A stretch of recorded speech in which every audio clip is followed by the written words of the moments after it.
Hey everybody. So there's been a lot of activity on my new listing on County Road between Ishpeming and Negaunee.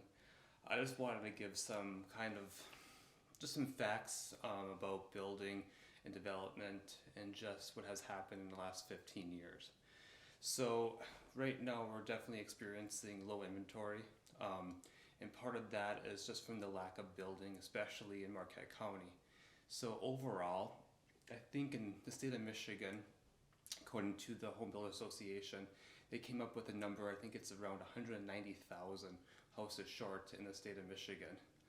In Marquette County, we're about 1,200 houses short, and that is basically from the lack of building for the last 15 years. So Michigan state average was around 27 new builds, single family new builds a year for the state. During the crash of 2008, that number dropped to around 16 to 17,000. So 10,000, short per year. In Marquette County for permits, I think the average permit for single builds was about 97 houses per year in Marquette County. That number should have been between 180 and 190 to continue with the supply and demand. So that's where that number of 1,200 houses short comes from. The other aspect of the lack of housing, the cost of building. So the median price for cost for, I believe it was a 3-bedroom, 2-bath home back in 2008 was around 168,000. That number today has risen to 368,000. So a huge increase in the last 15 years, mainly because of the price of materials, the lack of labor. I believe the average home builder is about 60 years old. So we didn't see that trade. The trades kind of took a hit with everybody going to college instead of trade school. So definitely that is hindering housing. So going back to the County Road property, the builder that is doing it, he was lucky to get that land at a good value based on the city of Negaunee trying to provide more housing options.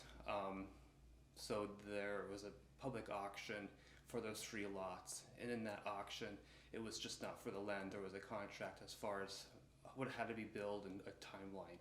If that timeline was not met with what was supposed to be built, the builder would forfeit that property back to the city of Negaunee. So that's why that first house is going up this first year of owning that property. And he plans on continuing with 2 more properties, those 2 other lots. So the price of building for finished square feet for that property is around $250 a square foot, which is considerably low for what builders are quoting for custom homes right now. Right now you're seeing from, I would say, from $350 to $450 a square foot per house for square feet finished. So quite a bit of difference when you're looking at this house being sold completely finished, for $450,000. So I'm excited for that. I know that people want affordable housing.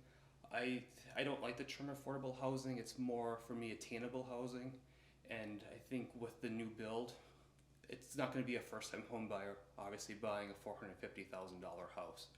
What I'm expecting, what we're going to see, is that people are going to kind of have a snowball effect. So people are going to upgrade their houses. So at some point there is going to be a more affordable house, attainable house, probably listed in that 220, 250 range, because those people are going to sell to get into this new build at 450. So there's going to be definitely like movement, and that's kind of the plan. I do know the city of Negaunee has sites for redevelopment that they're focusing on. And I think they're starting with the low-hanging fruit, like Jackson Park, and then the 5 acres from Old Town.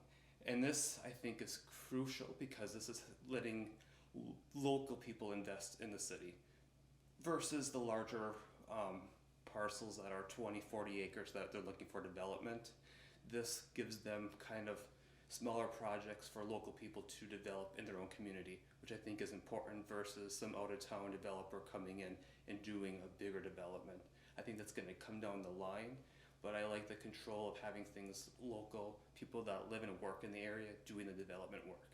So I'm assuming what we'll see for both sites is more single family or maybe mixed use, different age groups. Maybe we'll see senior housing in the next development. But I know for Jackson Park, it's going to be single family and probably in that 450, 500 range. And that's going to, like I said, that will open up different housing, hopefully in Negaunee, that people can like upgrade their houses. What else do I want to talk about as far as development and building? I think I covered quite a bit as far as the stats. And I'm excited to see what happens, continue to happen in Negaunee. I think they're on the right track as far as helping the downtown get more developed. We do see more grant money coming in, different people buying properties and fixing them up. I have a few friends that are emerging developers that are focusing on Negaunee right now, and I'm excited to see what they do with the properties that they purchased. I think it's just a matter of time. So I know price-wise, everybody wants affordable housing, but I do know that we're definitely seeing people from Marquette come this way. Like I said in my previous videos, the median price in Marquette's $300,000. Median price in Negaunee is $220, and Ishpeming is $160. I did go to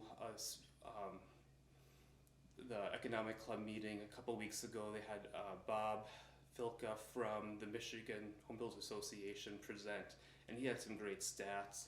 I guess I'll leave with this: is the medium income for Marquette County is about $63,000. So the max that those people can build or buy, purchasing power, is about $250,000.